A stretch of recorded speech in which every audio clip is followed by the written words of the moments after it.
მთებიდან ახლა ოკეანეში უნდა გადავინაცვლოთ, სადაც ჩინეთისა და ინდოეთის დაპირისპირება კიდევ უფრო საგრძნობია. ეკონომიკური, სამხედრო და სტრატეგიული თვალსაზრისით ინდოეთის ოკეანე მსოფლიოში ერთ-ერთი ყველაზე კრიტიკული რეგიონია. ისეთი უმსხვილესი საქონლის ექსპორტიორისათვის კი, როგორიც ჩინეთია, ეს უმნიშვნელოვანესი სავაჭრო მარშრუტია.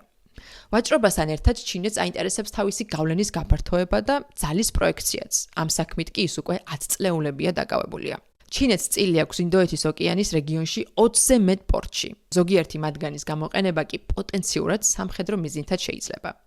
ავიღოთ მაგალითად ჯიბუტის პორტი, სადაც ჩინეთმა მასშტაბური ინვესტიციები განახორციელა. ჩინეთს ახლა არამხოლოდ პორტი აქვს ერთ-ერთ ყველაზე დატვირთულ საზღვაო მარშრუტზე, აქვე ბაბელმანდების კრიტიკულ სრუტესთან, რომელიც ამ ვიდეოში განვიხილეთ, არამედ სამხედრო ბაზაც. და შეგახსენებთ, რომ აქედან სულ რამდენიმე კილომეტრში მდებარეობს შეერთებული შტატების ერთადერთი მოქმედი სამხედრო ბაზაც აფრიკაში. თუ ამას დავუმატებთ ჩინეთის პორტებს შრი-ლანკაში, მიანმარსა და პაკისტანში, ინდოეთი თითქოს გარშემორტყმულია ჩინეთის საზღვაო გავლენით. ეს არის ჩინეთის მარგალიტების ჯაჭვის სტრატეგია, რომელიც პეკინის საზღვაო გავლენის გაფართოებას გულისხმობს ჩინეთიდან აფრიკამდე. ლოგიკურია, რომ ნიუ-დელიც აცნობიერებს და ემზადება პეკინის გაზრდილი აქტივობისათვის ინდოეთის ოკეანეში. სწორედ ამიტომ, ბოლო წლებში ინდოეთმა საკუთარი სამხედრო შესაძლებლობების გაძლიერება დაიწყო, თუმცა ის ჯერ კიდევ საგრძნობლად ჩამორჩება სხვა დიდ მოთამაშეებს.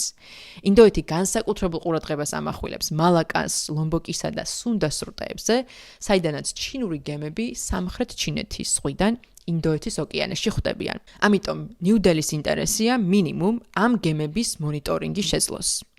მაგალითად, ნიკობარის კუნძულების სამხრეთ ნაწილში ინდოეთს აქვს სამხედრო საზღვაო საჰაერო ბაზა, რომელიც მალაკას სრუტიდან დაახლოებით 450 კილომეტრში მდებარეობს და კუნძულებზე საუბრისას არ გამოგრჩეს მალდივების საკითხიც. ეს კუნძულები მდიდრულ არდადეგებთან ერთად მდებარეობის გამო მნიშვნელოვანია ვაჭრობისთვის, ინფრასტრუქტურისთვის და უსაფრთხოებისთვისაც.